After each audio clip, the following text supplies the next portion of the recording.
Алтыншы тақырып. Медиациядағы қабылдау және коммуникация.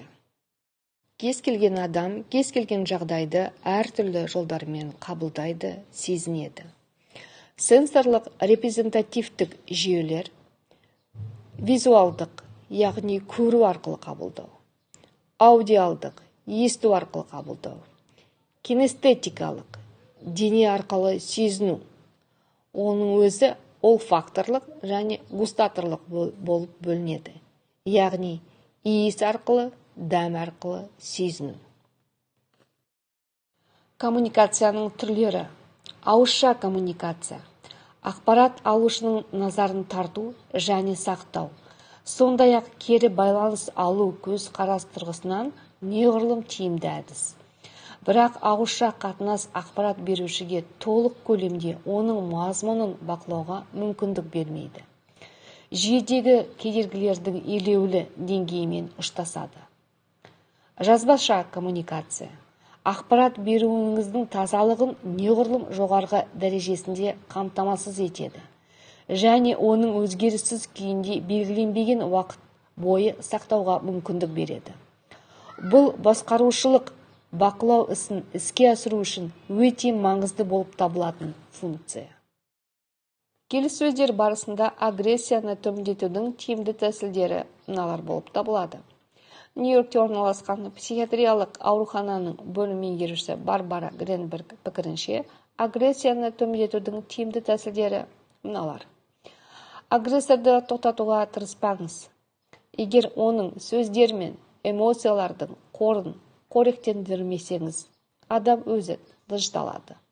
Бас ию, назар аудару мен қатысуды көрсету. Мұндай мінез-құлық араздықты қоздыртуға тырысатын адамның көңілін қалдырады. Ол жанжал шығару үшін басқа жерге кетеді, немесе үйіне қайтады. Рапорт. Айтылатын сөздер сіз үшін өте ауыр, өте қатты әсер етуі тиіс. Бұл шынымен де қорқынышты және ашулы. Бірақ медиатор ретінде сіз былай айтпау керексіз. Сізге өкінішімді білдіремін, жеке қатынасыңызды білдірмеңіз. Болып жатқан оқиғаға кешірім сұрамаңыз. Тақырыпты ауыстыру. Агрессорға жауабын білетін сұрақ қойыңыз. Мысалы, жеке тұлғаға немесе агрессордың мүдделері, қызығушылықтары туралы. Агрессорды тастап кету. Егер агрессор қатты ашуланса және сіз өзіңізді қауіпсіздікте сезінбесеңіз, шаруалар туралы айтып, тезірек кете беріңіз. Күтпеген жерден үнсіз қалады. Реңкін ауыстырады, немесе жаңа тыңдаушыларды іздеуге кетеді. Келіссөздер барысында ұстанатын рекомендациялар. Бірінші, рөлдерді ауыстыру. Мәселені телефон арқылы немесе жазбаша түрде баяндауға ұсыныс беріңіз. Айтқанын түсіне алмайтыныңызды айтып, баяу сөйлеуін өтініңіз. Айналаңыздағы адамдарға үлгі болыңыз. Өзіңіздің стиліңізді ұсыныңыз. Өзін-өзі тану. Мына ұсыныстар арқылы өзін-өзін тануға жүгіну. Ересек адам позициясы, жауапкершілік маған жүктеледі.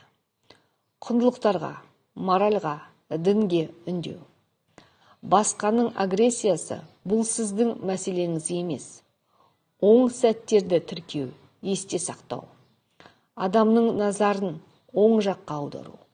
Мен сіздің ашуланғаныңызды көріп отырмын, бірақ қазір сіздің біліктілігі жоғарғы мамандардың көмегін алу мүмкіндігіңіз пайда болды. Кейінірек ақпарат орналастырылған сайтында сіз осы медиациялық мекеменің мамандары туралы толығырақ ақпарат ала аласыз деген сөздерге жүгінуге болады.